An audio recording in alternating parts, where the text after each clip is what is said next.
Hey guys, Ashlane here, coming at you today with a 3-star GOHO guide for people with lower level heroes. So let's go ahead and jump right into it with the strategy overview. So the minimum hero level that I recommend for this strategy is level 20 combined. Now I prefer a little bit closer to level 25, but hey, 20, I've seen it done. This is a 2-phase attack, meaning that you have 2 different phases of the attack with 2 separate objectives. We'll talk about each of those as we watch the replays. So debating between cold-blooded, shattered, and stoned. Cold-blooded means 1 golem, shattered means 2, stoned means 3. And the amount of golems you take into battle will depend on the defensive concentration that you're going to face on your first phase of your attack. So we'll talk about that even more in depth as well on the replay section of this video. Spell composition. Well, this is going to change depending on the base you want to hit and depending on the amount of work the first half of your attack is going to have to do versus the second half of the attack.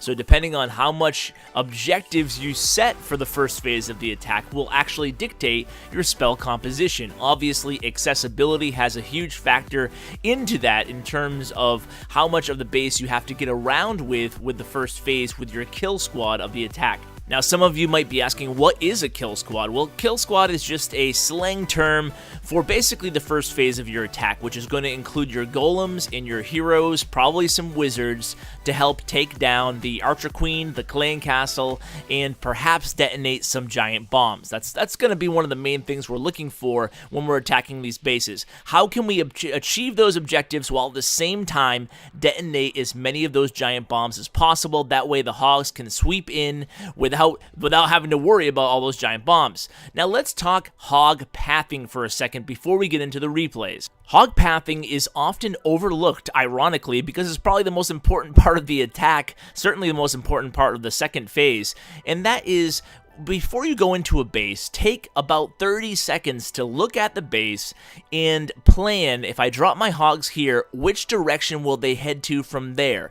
And then you look at the next closest defense. What direction will they head to from there? The idea here is to use on these attacks, if possible, it doesn't work against every base, but against most bases, if you can go ahead and get the core of your first phase, your kill squad, into the center of the base. This will then allow for your hogs to go either clockwise or counterclockwise in a circular motion, sweeping through the rest of the defenses in the base while your kill squad takes on some of that firepower standing at the center of the base. So that is really the sweet spot in terms of a GOHO attack, what you want to have happen. You want your kill squad, your golems, perhaps your barbarian king to be sucking up some of the defensive attention in the center of the base while your hogs go around.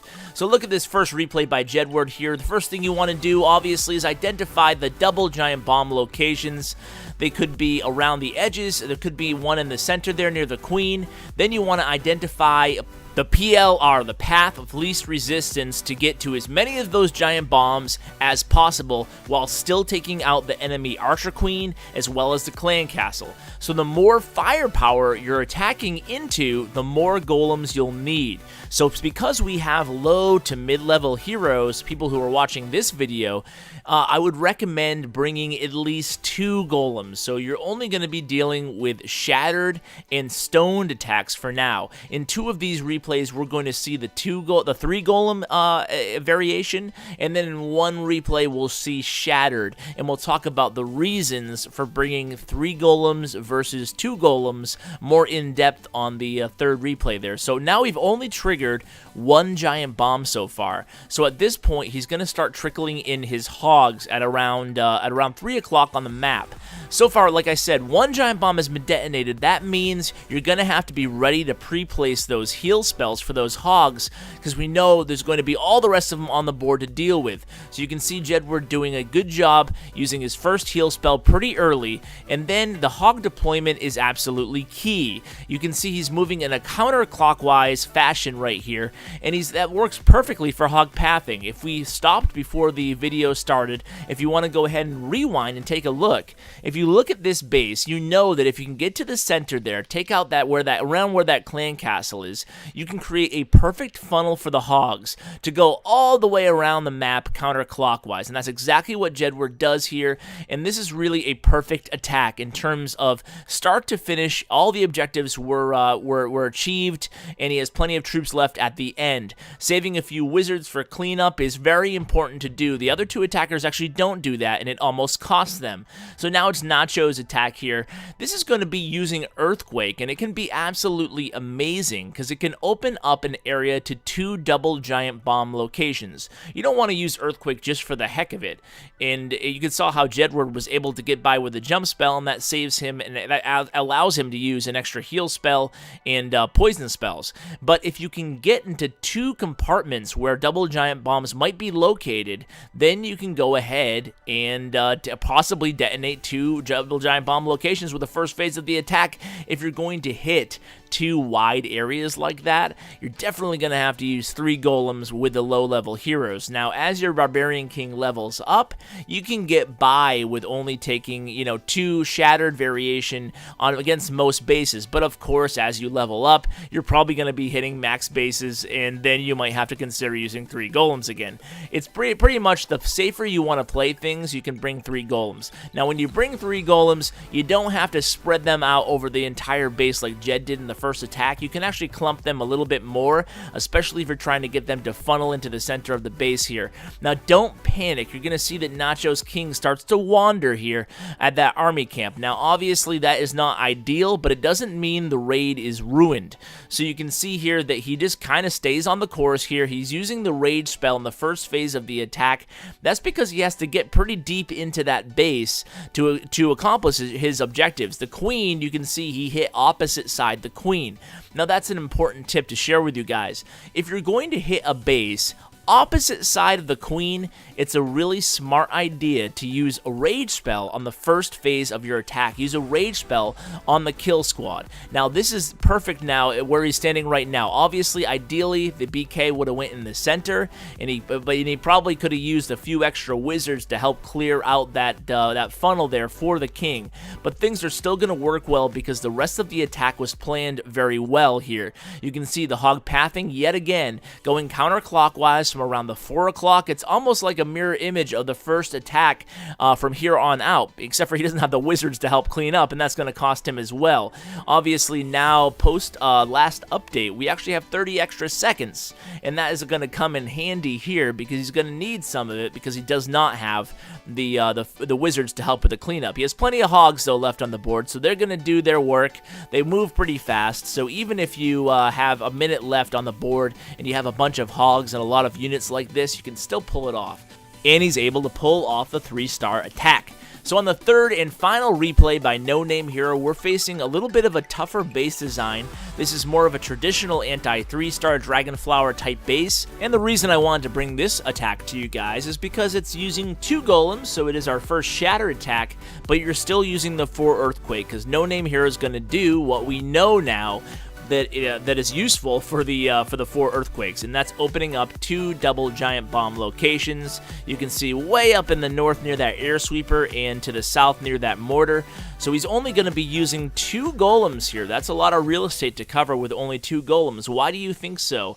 Well, this is actually a decent idea here. First of all, he delays a little bit on the entry, allows that perfect funnel to really be in place there. Here come the wall breakers. He delays. The staggering of the wall breakers allows to detonate any spring traps that might be around the outside wall. So if you know your opponent has a hound in the clan castle, consider only bringing 2 golems but a bunch of extra wizards. So No Name Hero has a ton of wizards here. He's going to go ahead and really utilize them to take down that hog fast. And also, not only is it you're taking down the hog fast, but the rest of the wizards that are left standing are actually going to take down all the pups without having that poison spell, because he has the 3 earthquakes, and then the 4th earthquake is donated to him, so he only has the 3 heal spells. So you guys, while you watch the rest of this attack, it's going to be the same type of thing with a pathing. We're going to talk about what if my Barbarian King or my Archer Queen is upgrading. So it's a very, very, very popular question, and I should start out by answering it with the caveat that if your heroes are upgrading, I would recommend using Penta Hound, Penta La Lunatic.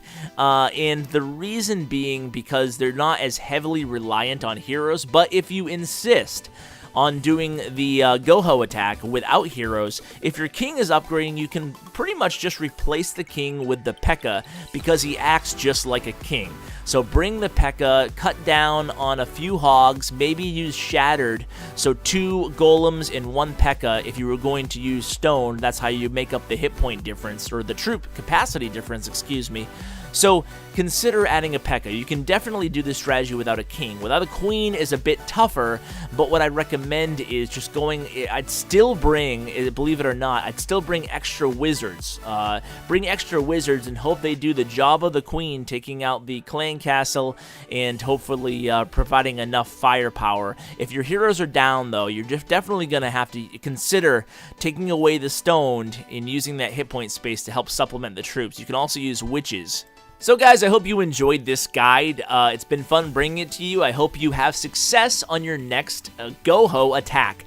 And special thanks to all my Patreon supporters. Some of the special donors have been listed here on this screen. If you want to donate to the channel, I'd be very grateful. Go ahead and check it out at www.patreon.com/ClashWithAsh. Guys, thanks for tuning in, and as always, take care.